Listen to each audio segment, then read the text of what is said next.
Hermanos, la semana pasada estuvimos viendo la vida y martirio de Policarpo, ¿sí? Y yo creo que nos tomó como 40 minutos, 45 minutos ese estudio. Hermanos, ¿sabían que en algunas iglesias 45 minutos es un estudio largo? Y cuando acabo temprano, miren, cuando me paso de la hora, algunos me dicen, te pasaste un poco. Y cuando no llego a la hora, preguntan, hermano, ¿por qué acabaste tan rápido? Y a veces digo, entre qué soy puesto en duda, qué elegir. Pero bueno, nos tomó como 40, 45 minutos ver la vida de Ignacio de Antioquía y decidimos no tratar sus epístolas. ¿Cuántas epístolas dijimos que son las epístolas oficiales de Ignacio? ¿Quién recuerda el número? 7, ¿ahí dice o? Ah, muy bien. Desconfié de ustedes por un momento, hermanos, pero discúlpenme, es mi error. De esas 7 epístolas, ¿de cuál ya vimos algo? ¿De cuál ya sondeamos algo? La epístola a los romanos, correcto. Y dijimos que el tema de la epístola a los romanos es Ignacio pidiendo a la iglesia de Roma que no se metan en su martirio. ¿Se acuerdan? Hermanos, ¿quién mandaría una carta como esa? No se metan en mi martirio. Todo está dispuesto para que yo haga este acto de obediencia ante Dios. Por favor, no se metan. Dejen que yo cumpla a Dios mi llamamiento y ustedes también honrenlo, dejando que yo vaya y muera. ¿Y cómo es que termina muriendo Policarpo? ¿Comido por bestias?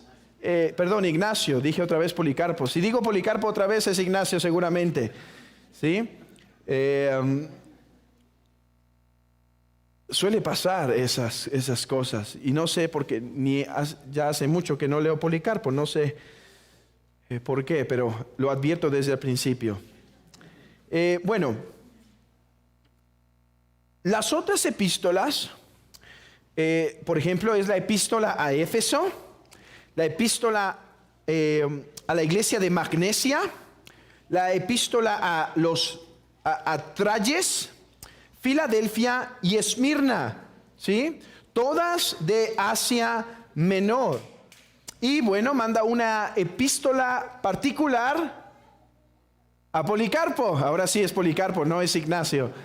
A Policarpo. Así que estas son las 7, ¿sí? La epístola a la iglesia de Roma, a la iglesia de Éfeso, Magnesia, Trayes, Filadelfia, Esmirna, ¿sí? Y a Policarpo. De estas 7 epístolas, ya dijimos que la iglesia de Roma es sobre el martirio. Bueno, de las otras 6, podemos dividir el tema de la siguiente forma. Hermanos, yo les animo a que lean las 7 epístolas. Y cuando uno lee las 7 epístolas, uno se da cuenta de que Ignacio tenía un tema que le preocupaba su corazón sobre todos. Un tema que era de particular interés y realmente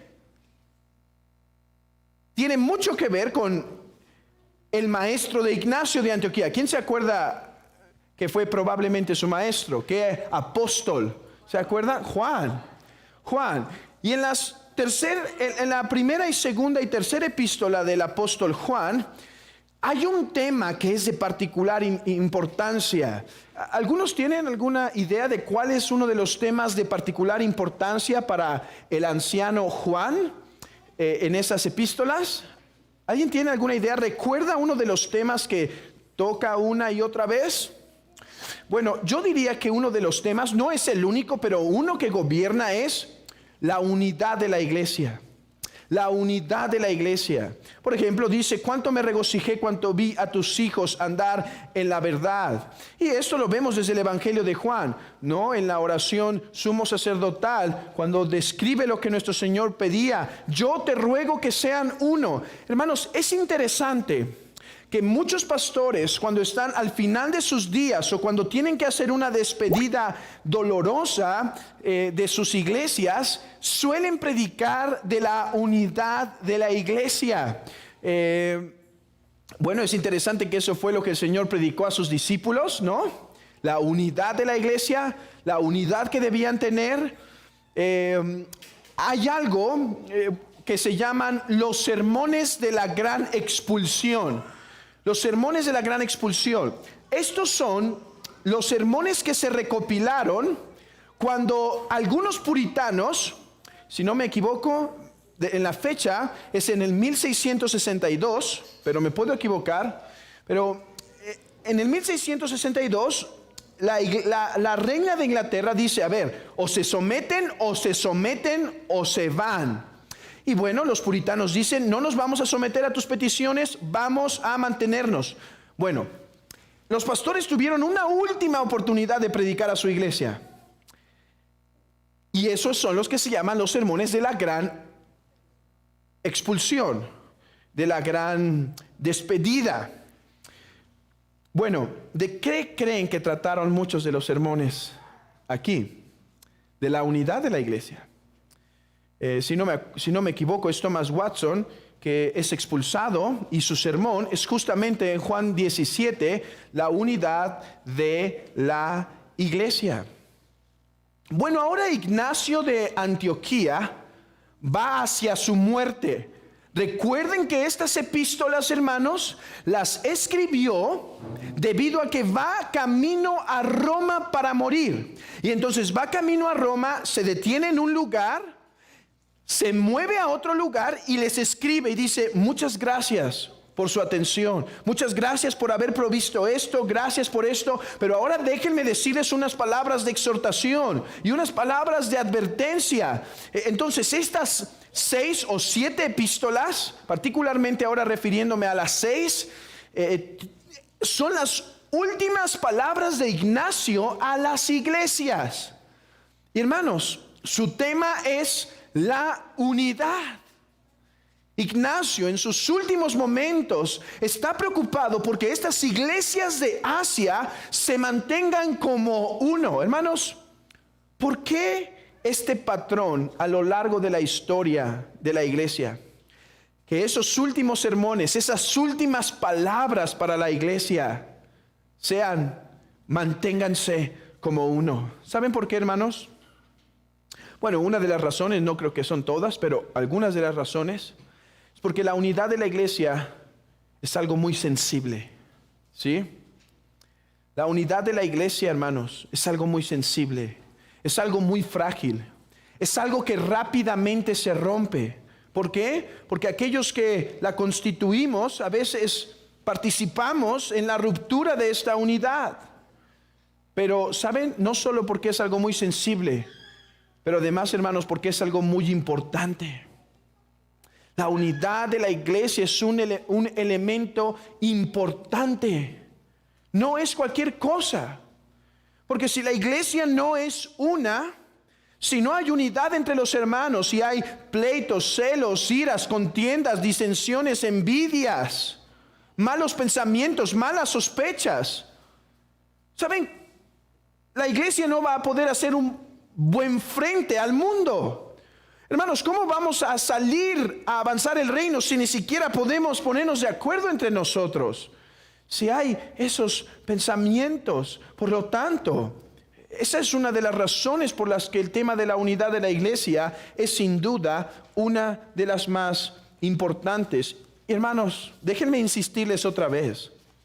Compren los padres apostólicos y léanlos por su propia cuenta, porque no es lo mismo lo que van a escuchar hoy, la exposición, a leer a estos hombres que vivieron, hermanos, hace aproximadamente 1900 años y que tenían las mismas inquietudes que toda la iglesia ha tenido hasta el día de hoy. Bueno, Entonces, el tema de estas epístolas es que Ignacio de Antioquía está exhortando a las iglesias para que sean una, para que sean uno. Y lo hace por medio de dos maneras. En primer lugar, exhortando a la iglesia a que se someta a su obispo, y exhortando a la iglesia que no solo se someta al obispo, sino también a los presbíteros y a los diáconos. O sea, que se someta a la iglesia al orden establecido por Dios. Y en segundo lugar, Ignacio va a animar y exhortar a la iglesia a la unidad por medio de que se mantengan en la sana doctrina. Hermanos, si yo pudiera convertir esto en una tesis y un punto 1, punto 2, si vinieran al seminario se darían cuenta que amo ese orden, ¿sí? Amo los puntos, punto 1, punto 1, y punto 1, punto 1, punto 1, punto 1, ¿sí? Y así se empiezan a hacer nuestras lecciones de punto tras punto tras punto, y tengo un afán por eso, no sé por qué, pobre de los hermanos, pero creo que les ayuda con la claridad. Bueno, si pudiera hacer esto una tesis y punto 1 y 2 diría esto. El tema central de Ignacio en sus 6 epístolas es que la iglesia se mantenga una. Esa es la tesis. Punto 1. Y la forma en la que va a guardar la unidad es, en primer lugar, por someterse al liderazgo de la iglesia. Y en segundo lugar, por guardar la doctrina. Déjenme demostrar esto entonces. Por medio de contemplar algunas frases de Ignacio. Hermanos, llegamos a un punto que realmente solo estoy tocando porque nos tocó estar en las cartas de Ignacio, ¿sí? Pero yo creo que nos va a hacer mucho bien, hermanos, como iglesia. Vivimos en un tiempo, hermanos, en donde el sometimiento a la autoridad en general es algo que se nos ha olvidado. Es algo que hemos perdido, y creo que todo tiene que ver, hermanos, porque desde la casa se fueron perdiendo esos valores del sometimiento a la autoridad. Y creo que es bueno ver este mundo de la iglesia temprana, y ver cómo consideraban el orden de la iglesia, la importancia de respetar este orden, a fin de que evaluemos si esta es nuestra misma visión. Vamos a hacer entonces este pequeño ejercicio para beneficiar a esta iglesia. Dice, en primer lugar, tengo que aclarar que Ignacio creía en un tipo de gobierno de la iglesia de 3 elementos. A ver, nuestra iglesia, vamos a ver si estamos conscientes del gobierno de nuestra iglesia.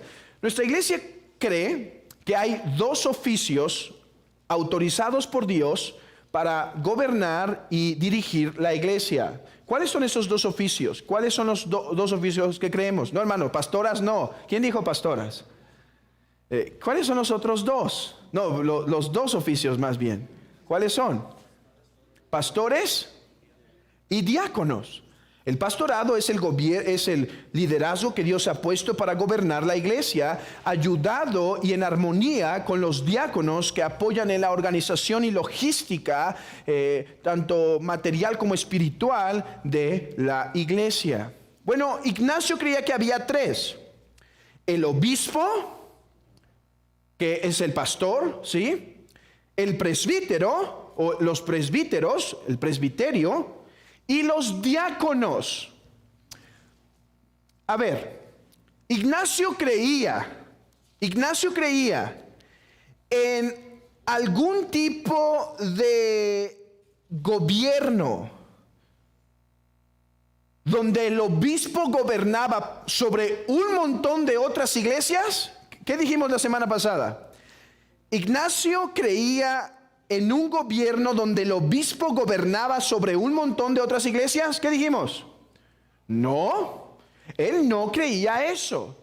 A ver, es probable que Ignacio tenía como 3 o 4 o 5 o más casas, iglesia bajo su gobierno.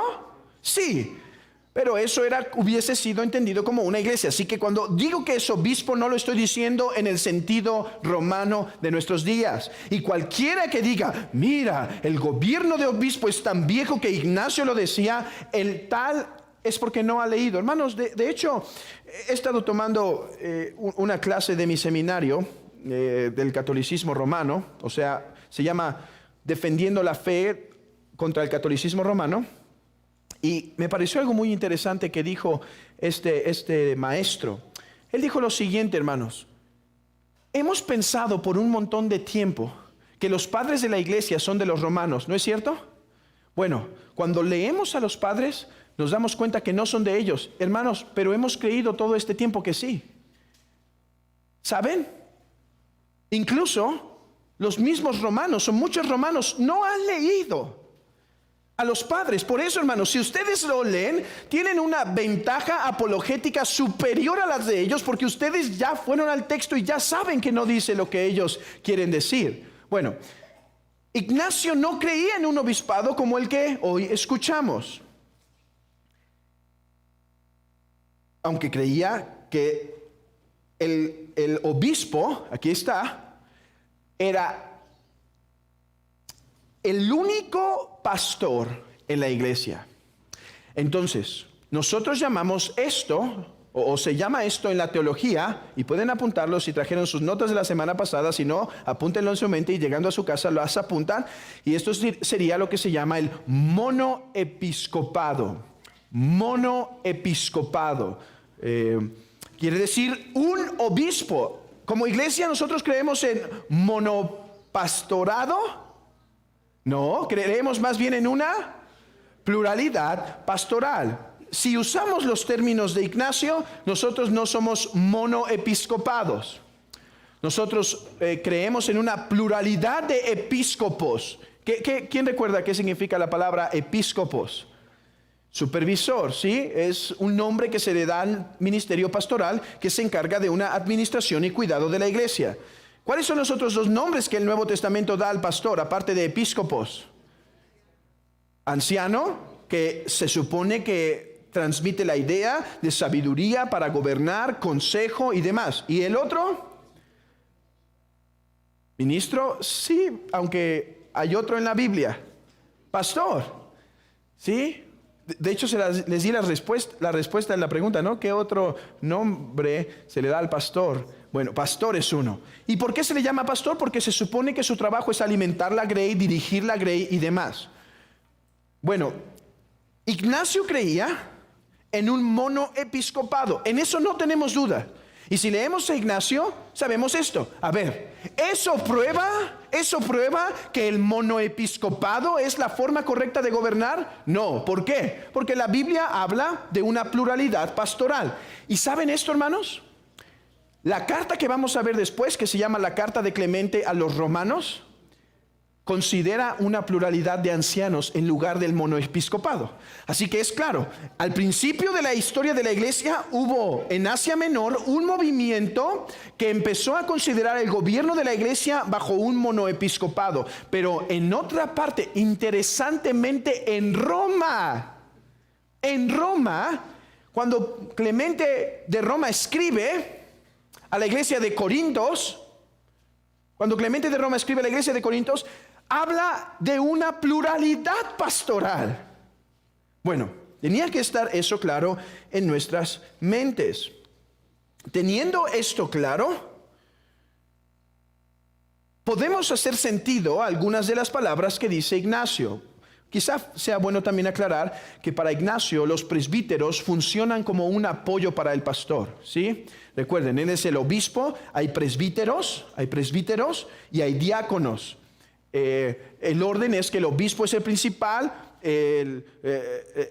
los presbíteros son los que están ayudando y los diáconos como parte de ellos. Ok, ahora sí, escuchen algunas de estas frases.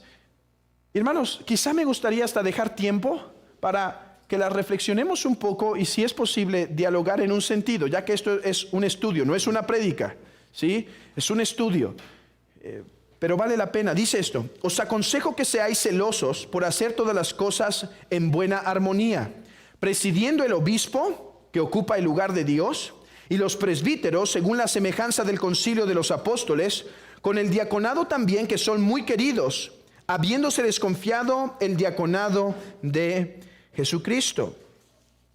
Dice: sean celosos de este orden. Guarden la unidad de la iglesia por medio de guardar el orden. ¿Y cómo vemos que Ignacio desea que el orden se manifieste en la iglesia? Miren, en primer lugar, dice Ignacio: mantengan obediencia y respeto al obispo. Escuchen lo que dice en Efesios 5. No muevan sus Biblias, ¿verdad? Es la carta de Ignacio, no la de Pablo, ¿sí? La carta de Ignacio. Por tanto, tengamos cuidado en no resistir al obispado, para que con nuestra sumisión podamos entregarnos nosotros mismos a Dios. Hermanos, ¿qué les dice estas palabras? Ignacio considera que cuando la iglesia está caminando en orden y sin riñas y sin peleas contra el obispado, está honrando a Dios. ¿Por qué? ¿Por qué, hermanos? Porque Dios puso ese orden. Y cuando alguien se somete a ese orden, se está sometiendo a Dios y está agradándole. Déjenme leer lo que dice a Magnesios capítulo 3. Y os corresponde a vosotros también no tomaros libertades por la juventud de vuestro obispo, sino que según el poder de Dios el Padre, rendirle toda reverencia, tal como ha sabido que los santos presbíteros tampoco se han aprovechado de la evidente condición de su juventud, sino que le han tenido deferencia como prudente en Dios. Parece que tenían una situación semejante a esta iglesia, un pastor joven, ¿sí? Donde la mayoría de sus congregantes quizá le llevan al menos 10, 15, 20 o el doble de edad, aunque no parezca por la barba, por eso me la dejo, hermanos.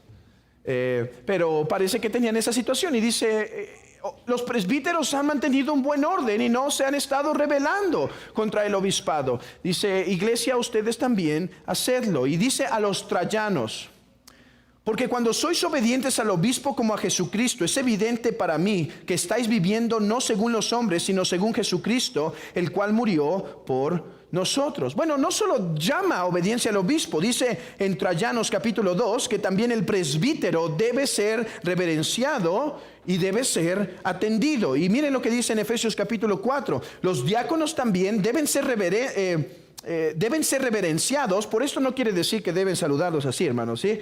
Sino quiere decir que deben mantener un respeto. Dice a los diáconos. Los diáconos, también deben ser reverenciados por la congregación. Y dice en Trayanos, no solo en Efesios 4, sino en Trayanos capítulo 3, dice: de la misma manera que todos respeten a los diáconos como a Jesucristo, tal como deben respetar al obispo, que es la figura del Padre, y a los presbíteros como el concilio de Dios y como el colegio de los apóstoles. Déjenme avanzar en un punto más. Y creo que esto va a explicar por qué es que Ignacio pedía este respeto para el pastorado. A ver, yo no creo que Ignacio está diciendo que si el pastor, que el pastor debe ser obedecido en todo lo que se le antoja al pastor. No. El pastor debe ser, el pastor y el liderazgo de la iglesia, que el pastorado, la pluralidad de ancianos y la pluralidad de diáconos debe ser seguida siempre que esté actuando a la luz de la palabra de Dios, ¿sí? No está diciendo que debe ser la persona, que las personas deben cumplir todos sus favores, o como dicen por ahí, no es que tienen que cargar el portafolio del pastorado y estar haciendo fiesta, circo, maroma y teatro en su cumpleaños para agradarlo. No es lo que está diciendo, hermanos. Y de hecho eso a veces se ve muy abominable sí, no encuentro la palabra. en lugar de verse algo santo, se ve algo sucio muchas veces. Lo que está hablando aquí es que debe haber un sometimiento, siempre y cuando haya pastores que están buscando la voluntad de Dios, que están siendo santos, deben ser seguidos, deben ser considerados, deben ser reverenciados. Ahora, ¿por qué sabemos que Ignacio busca la unidad de la iglesia? ¿Por qué decimos que Ignacio busca la unidad de la iglesia por medio del obispado? Bueno, porque el dice debe haber sumisión al obispado, y hay otra forma en la que vemos esto, y es la siguiente: porque no se debe celebrar ninguna ordenanza aparte del obispo. Debe haber predicación, podía haber predicación en ese tiempo, sí. Pero hermanos, les voy a leer ahorita un texto que dice lo siguiente: si no está el pastor, no se debe celebrar la cena del Señor. Déjenme leerles esto. Dice: es necesario, por tanto, como acostumbráis a hacer, que no hagáis nada sin el obispo. Nada en el sentido litúrgico, ¿sí? Nada en el sentido oficial. Considerad como la Eucaristía válida. No, que no era católico. Eucaristía. Hermanos, la palabra Eucaristía es una palabra que no se traduce del griego. Hay una palabra en griego que literalmente se pronuncia así: Eucharistos. ¿Y saben qué significa la palabra Eucharistos? Acción de gracias. Acción de gracias. Cuando dice la Eucaristía es porque así enseñó nuestro Señor. Dice: cuando practiquéis la Eucaristía, o sea, la acción de gracias, orad así en memoria de Él. Nos enseña el apóstol Pablo, ¿correcto? Entonces, no está hablando aquí del catolicismo, ¿sí? No, esta no es la misa. No es la misa. Y dice entonces: considerad como Eucaristía válida. Déjenme traducir esto a nuestro contexto. Considerad la cena del Señor válida. ¿Saben que en ese tiempo la frase cena del Señor ni siquiera tenía prominencia? No era la palabra que se usaba. ¿Cuál era la palabra que se usaba para hablar de la cena del Señor? Eucaristía. Ok, sigamos. Considerad como Eucaristía válida, cena del Señor válida, la que tiene lugar bajo el obispo o bajo uno a quien él haya encomendado. Allí donde aparezca el obispo debe estar la comunidad. Tal como allí donde está Jesucristo está la iglesia católica. Católica, o sea, la iglesia verdadera. Es lo único que quiere decir, hermanos, ¿sí? ¿Saben cuál es el problema? Estamos tan viciados al catolicismo de nuestros días que leemos Eucaristía, católico, obispo, que pensamos en Roma, Roma, Roma, Roma. Hermanos, ¿saben? Déjenme ser muy claros en esto. ¿Saben cuándo yo creo que Roma nace? Y díganle esto al de la calle, al de las plazas, a su amigo. 1500, 1600. 1500, 1600 es el tiempo en el que nace la iglesia romana. Sí, Trento es parte de. Hay otras cosas que se empiezan a desarrollar. Por ejemplo, hermanos, la cuestión de María. ¿Sí? ¿Saben más o menos cuándo empieza el concepto de la concepción inmaculada de María? 1850, más o menos. ¿Saben cuándo empieza la infalibilidad papal? 1870 aproximadamente. ¿Saben cuándo empieza la Asunción? ¿Ascensión?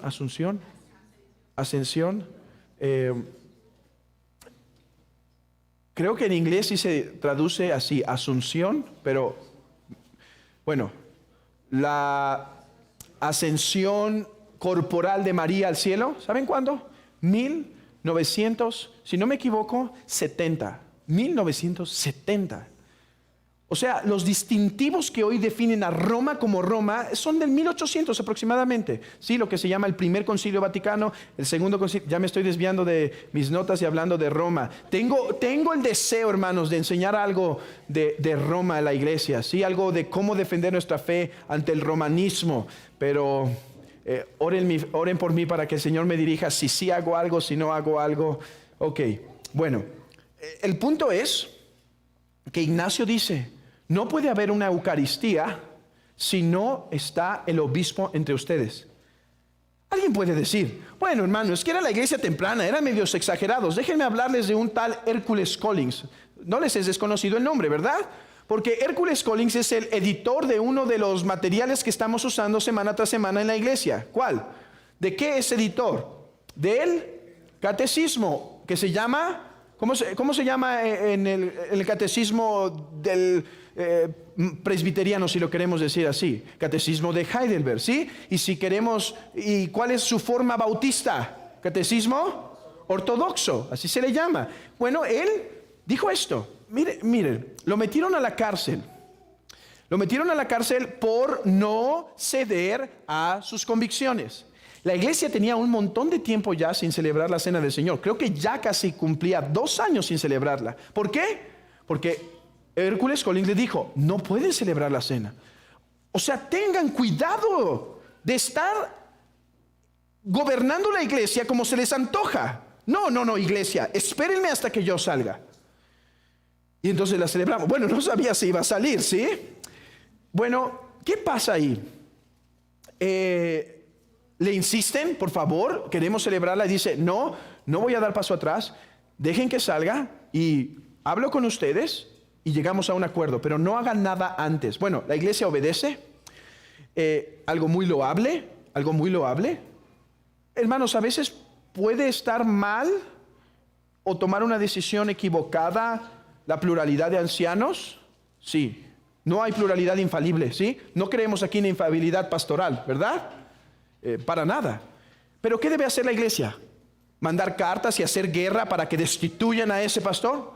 La iglesia, lean eso en el capítulo 26 de la Confesión de Londres de 1689, particularmente en el comentario de Sam Waldron, dice, no deben hacer guerrilla. La iglesia, si cree que Cristo gobierna aquí, debe esperar a que Cristo les muestre su error, ellos se arrepientan y corrijan, pero no pueden atentar contra la unidad de la iglesia. Pero bueno, el punto es que la iglesia se somete correctamente. Salen y la iglesia decía, nos sometimos, pero creemos que estás mal. ¿Qué hace Hércules Collins? Dice, ok,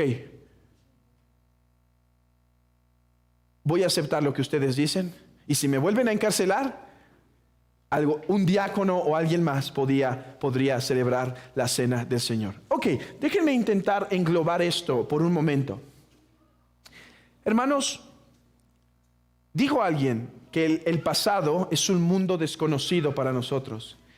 ¿Y a quién no le suena medio chocante estas palabras de la obediencia y respeto que se debe al obispado y al pastorado?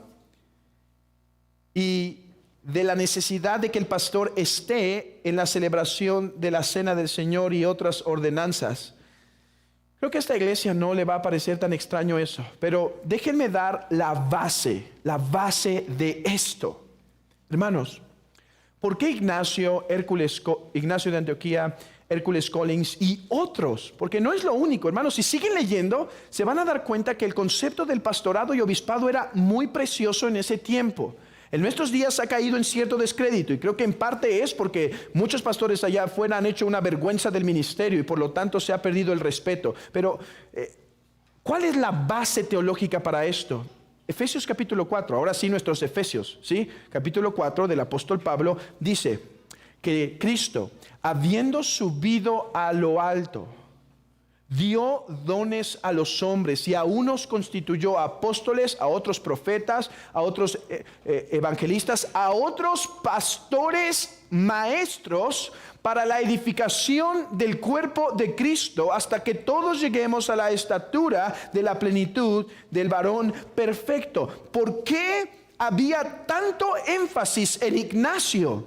En que hubiese respeto al obispado, respeto al diaconado, respeto a sus presbíteros. ¿Por qué se requería eso? Porque Ignacio, hermanos, vean esto, dice, si se oponen a su pastorado y se rebelan, en un sentido lo están haciendo a Dios, ¿sí? Ahora, estamos hablando de un pastorado que, aunque no es perfecto, está intentando caminar en la voluntad de Dios. ¿Por qué Ignacio cree así?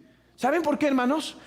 Porque para él no es el hombre al que deben ver, sino a Dios al Cristo resucitado que puso a este hombre con sus debilidades, fallas, pecados, faltas, incapacidades y demás, para que gobernase el pueblo de Dios, y por lo tanto debía haber ese cuidado. Una vez un hermano me preguntó muy, muy amablemente, esto fue en un contexto de plática, un convivio muy sano, y preguntó esto: hermano, ¿por qué solo tú das la cena del Señor, la convocación al inicio de la predicación y la bendición al final de la predicación?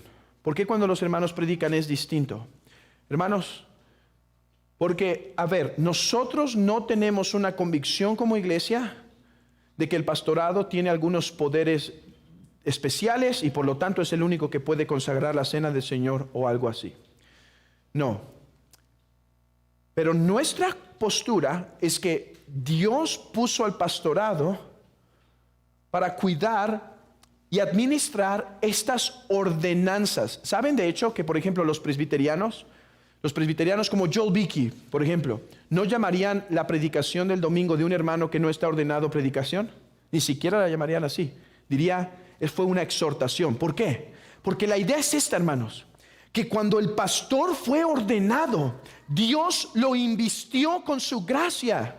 Dios realmente respaldó esa ordenación. Dios realmente puso de su gracia en él, de tal forma que ahora es representante de la palabra de Dios de una forma particular. Y por lo tanto, la bendición que se llama la bendición pastoral o la convocación pastoral es algo que le pertenece al pastorado. A ver, ¿qué pasaría si aquí algún día hay un problema, hay una enfermedad o algo, y el pastor o los pastores, si son varios, no pueden estar aquí por 6 meses dando la cena del Señor? Yo creo que nuestros hermanos diáconos, que tienen un buen testimonio, que han sido aprobados y que han sido votados por la iglesia, o sea, votados a favor, ¿sí? No votados del otro. Ellos deberían oficiar la cena del Señor en tal caso. Yo creo que ellos son oficiales de la iglesia que podían hacerlo. ¿Qué pasa si el pastor falta 1 o 2 domingos? Lo ideal es que no, porque la iglesia está recibiendo una celebración constante, una práctica constante de la cena, y no es algo urgente como para que entre. Pero si llegara a pasar una situación donde la iglesia se está perdiendo de la cena por un tiempo, creo que los hermanos diáconos deberían celebrarla inmediatamente, ¿sí? ¿Qué pasa cuando haya 2 pastores? Bueno, si el pastor predica, cualquiera de los 2 va a poder dar la cena. Mi punto es este, hermanos. Esto es lo que estaba en la cabeza de Ignacio de Antioquía. Una concepción del pastorado. Hermanos, seamos honestos. A ver, en un sentido nos puede parecer exagerado, y yo tengo que confesar, yo no estoy de acuerdo con todas las cosas que dijo Ignacio en sus epístolas, ¿sí? No es palabra de Dios, ¿correcto? Pero hermanos, viendo nuestra cultura,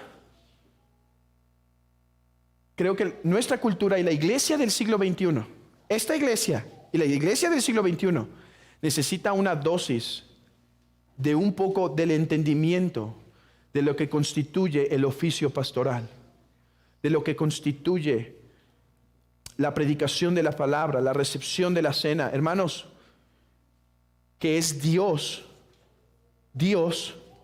respaldando las debilidades, fallas y errores de ese hombre a fin de que pueda nutrir a la iglesia de Cristo. Hermanos,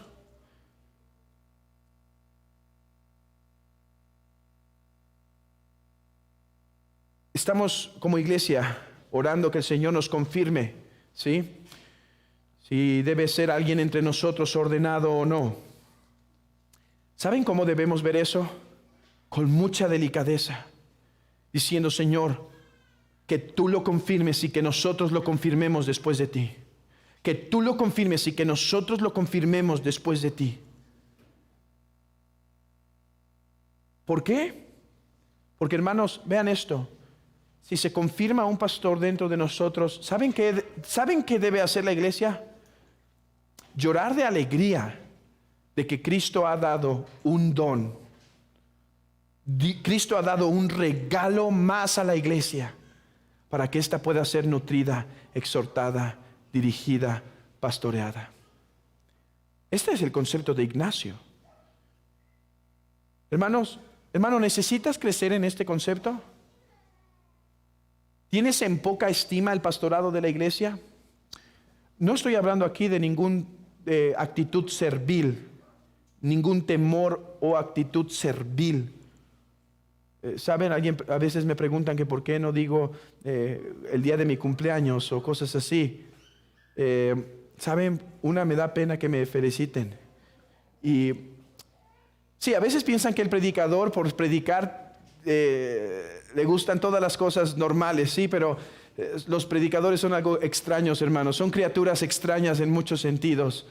Y realmente esa es la razón. No me gusta que me feliciten, me da pena y es mejor así. Pero el punto es este. No estamos hablando de festejar al pastor, no estamos hablando de volvernos serviles, de volvernos temerosos. Estamos hablando, hermanos, de respetar el oficio pastoral con una actitud del corazón, ¿saben? Con una actitud del corazón. No viendo al hombre, porque si ven al hombre van a ver muchas fallas, muchos errores, muchas torpezas, pero reconociendo que Dios puede hablar a través de ese, a fin de poder instruir, guiar y proteger la iglesia. Ok, exagera, Roma se va pero por la borda con esto, ¿sí? Y casi le atribuye poderes mágicos al Papa. ¿No es cierto que le atribuye eso con la misa? Y bueno, es infalible. Claro, siempre y cuando hable desde como Papa. ¿Por qué? Porque bueno, los papas, ¿saben que papas han condenado a otros papas? ¿Sí? Y entonces dicen, no, es que sí estaba mal, pero es que eso no lo habló como papa. Bueno, se atribuyen un sentido de prácticamente divinidad, ¿sí? Hermanos, no queremos nada de eso. Pero yo les animo a que examinen estas epístolas y veamos si hay una actitud semejante en nuestros corazones ante esto. Si hay una actitud que se parece a esto. El tiempo se nos ha ido, así que déjenme saltar al otro punto y seré muy breve aquí, después lo tocaré con más detalle cuando lleguemos iba a hablar un poco del gnosticismo y el judaísmo, pero vamos a llegar pronto a Justino Mártir, unos cuantos domingos más y llegaremos a Justino Mártir y ahí voy a volver a tocar esto. Pero si ustedes leen las epístolas de Ignacio de Antioquía, va a decir que es muy importante que rechacen las malas doctrinas, porque esto trae perjuicio al cuerpo de Cristo. ¿Sí? Por ejemplo, deben alejarse del judaísmo, no del judaísmo étnico, sino del judaísmo que se opone a la cruz. Por eso dice el Magnesios 10. Es absurdo hablar de Jesucristo y al mismo tiempo practicar el judaísmo. Hermanos, pocos hombres hablan así en nuestros días. ¿Saben? Hay un deseo de tanto ecumenismo en nuestros días, un deseo de quedar bien con todos, de ser políticamente correctos, que nadie dice esto hoy. Y hasta pastores tienen miedo de hablar en contra del romanismo, porque sí, el romanismo tiene algunas cosas buenas y por lo tanto debemos ser medio ligeros como nos expresamos. Sí, el romanismo tiene algunas cosas buenas, sí, hermanos. Por ejemplo, la doctrina de la Trinidad. Por ejemplo, la resurrección de Cristo, la divinidad de Cristo y algunos aspectos. Pero hermanos, su evangelio es blasfemia. Su evangelio es blasfemia. Gálatas capítulo 1 condena a la iglesia de Roma. Porque si alguno descendiese del cielo, incluso si fuera un ángel o si fuera yo, y predicase un evangelio diferente, sea anatema. Oh, hermanos, a algunos varones les haría bien leer a los padres de la iglesia para saber cómo expresarse. Dice, es absurdo hablar de Jesucristo y al mismo tiempo practicar el judaísmo. Ignacio sabe que Jesucristo es de la simiente judía. No está hablando del judío étnico, está hablando de aquellos que rechazan la cruz. Dice, Tengan cuidado. Oh, de aquí tuvo que aprender de su maestro. ¿Se acuerdan la historia que les conté, no? Cuando llega un hereje a los baños públicos y dice, Juan, salgámonos, no vaya a ser que el mismo techo se caiga aquí porque ha llegado un hereje a los baños. Seguramente lo aprendió de él. Bueno, dice a los filipenses, pero si alguno propone el judaísmo entre vosotros, no le escuchéis, porque es mejor escuchar el cristianismo de uno que es circuncidado que escuchar el judaísmo de uno que es incircunciso. Pero si tanto el uno como el otro no os habla de Jesucristo, yo los tengo como lápidas de cementerio. ¿Cuántas iglesias no son así hoy? Lápidas de cementerio. Cristo no brilla. Y tumbas de muerto, las cuales están escritas solo los nombres de los hombres. Bueno, no solo dice tengan cuidado del judaísmo, también dice del gnosticismo. ¿Sí? Recuerden que el gnosticismo es aquella fuerte herejía que estuvo atacando el cristianismo por mucho tiempo. Déjenme darles algunas frases y concluyo. Dice, solo hay un médico de la carne y del espíritu, engendrado y no engendrado. ¿Quién? Engendrado y no engendrado. Jesucristo. Hablando de su humanidad, ¿sí? Dios en el hombre, verdadera vida en la muerte, hijo de María e hijo de Dios, primero pasible y luego impasible, Jesucristo nuestro Señor. Escuchen, a los trayanos dice esto. Sed sordos pues cuando alguno os hable aparte de Jesucristo, que desciende del linaje de David, que era hijo de María, que verdaderamente nació y comió y bebió, fue ciertamente perseguido bajo Poncio Pilato. ¿Por qué está diciendo esto? Que seguramente nació bajo María, comió. ¿Por qué le importa esto a Ignacio de Antioquía? Porque los gnósticos, particularmente la tradición de los docéticos, ¿sí? Aquellos que creen que Jesucristo no tenía un cuerpo, estaban afectando a la iglesia. Y dice, no los escuchen. A ver, hay solo una forma de mantenernos unidos. En primer lugar, cuidando nuestro respeto hacia los líderes de la iglesia que nos están llevando y dirigiendo hacia un punto. En segundo lugar, no escuchen falsas doctrinas. Manténganse en la verdad, manténganse en la palabra. Y si viene algunos a hablarles mal de Jesucristo, ignoren sus palabras. ¿Saben por qué le preocupaba tanto la doctrina? No solo por la unidad, sino porque dice Ignacio, porque si ustedes creen esto, van a caer en errores en su vida de ética y de práctica. Por lo tanto, ignórenlos para que se puedan guardar en la santidad. Estas son las 6 epístolas de Ignacio que fueron escritas para alentar en la iglesia la búsqueda de la unidad a través de 2 medios. Respeto al oficio pastoral y diaconal, cuidado y no haciendo guerra contra estos oficios, y en segundo lugar, guardando la sana doctrina.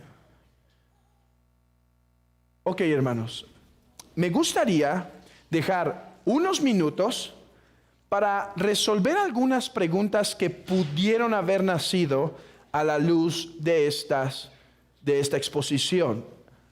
Les he traído estas cartas para exhortarnos, hermanos, porque creo que hay cosas que aprender de esto, de nuestra forma de ver el ministerio y demás.